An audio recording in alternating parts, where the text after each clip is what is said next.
Hello and welcome to Non-Stop Wrestling Chat. My name is Barry and this is your Smackdown / AEW review.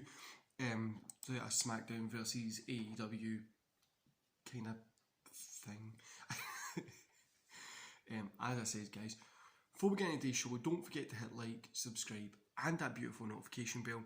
And what we're going to be doing is doing our Smackdown review first, then AEW, and we'll kind of compare both of them, just give my thoughts on both the shows. You know what I mean? It's not really a comparison, but yeah. So let's kick off with Smackdown.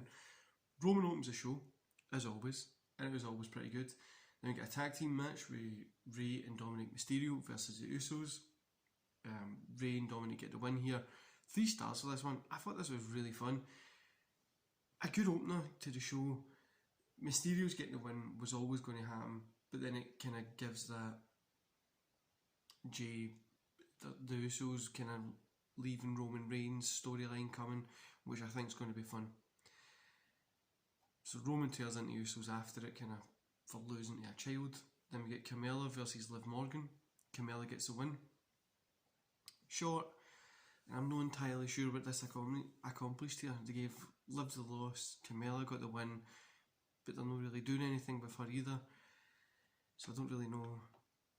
Yeah. Then we get Belair and Bayley having a little confrontation kind of thing in the ring, which was okay. I mean, it was what it was. It was nothing really to write home about.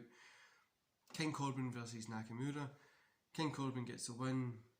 2 stars. It's 2 grown men fighting over a crown. 2021 WWE. Everybody, that's... Then we got the Intercontinental title. Apollo Crews versus Kevin Owens. Apollo Crews retains the belt. 3 stars in this one. A great match. These 2 guys, when you put on anything other than a great match, so that's really good. And then we also got Sami Zayn running in and attacking Kevin Owens. But the main event was Rey and Dominic Mysterio versus the Usos again. Dominic and Rey get the win again. This was all kind of just setting up for the aftermath.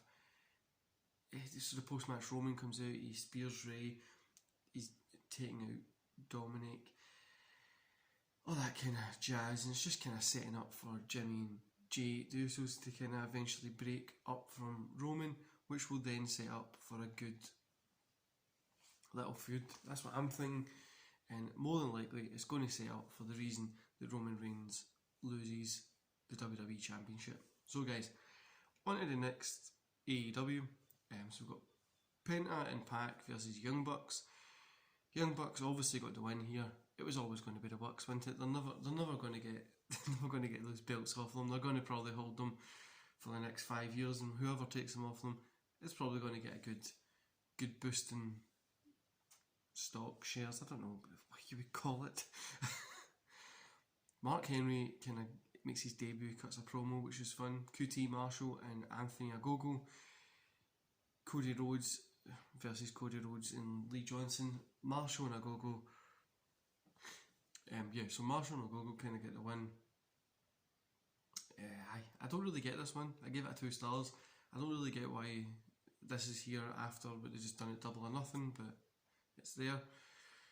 Then we get the Inner Circle out, and do you know what I mean? The only thing I'm really hoping that we don't get is Jericho versus MJF in another match.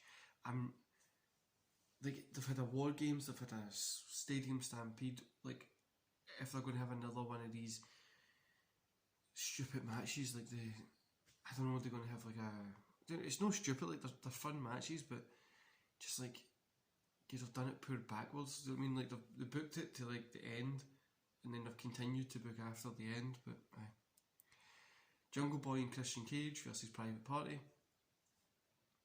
Boy and Cage got the win. Jungle Boy looked really good here.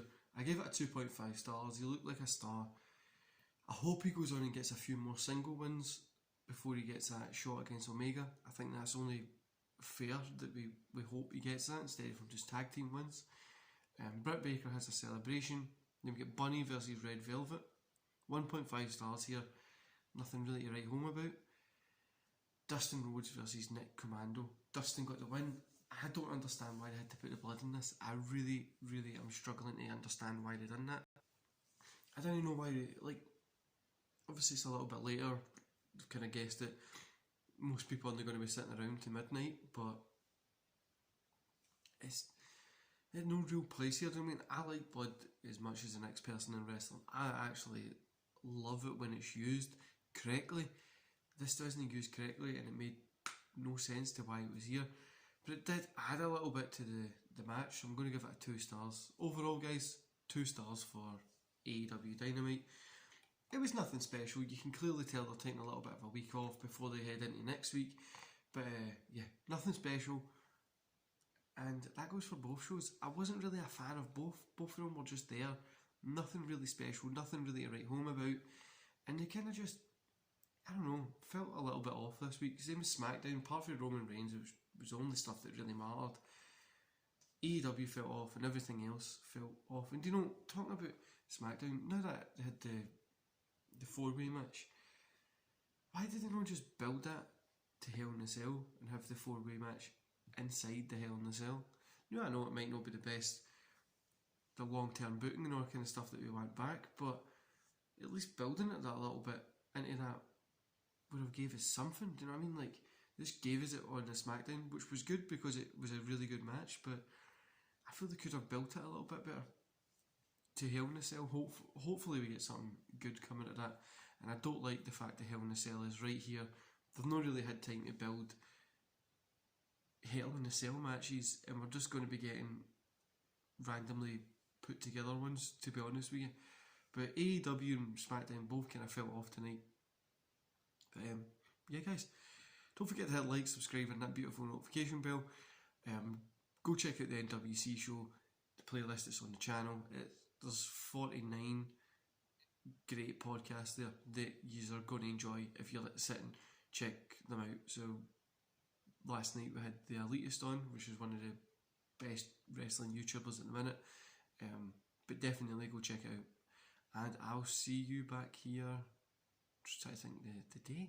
I'll see you back here tomorrow for a Raw watch along 1993. I think it's like the 15th of September. And now I need to go get ready because I need to go get my COVID check. See you later, guys.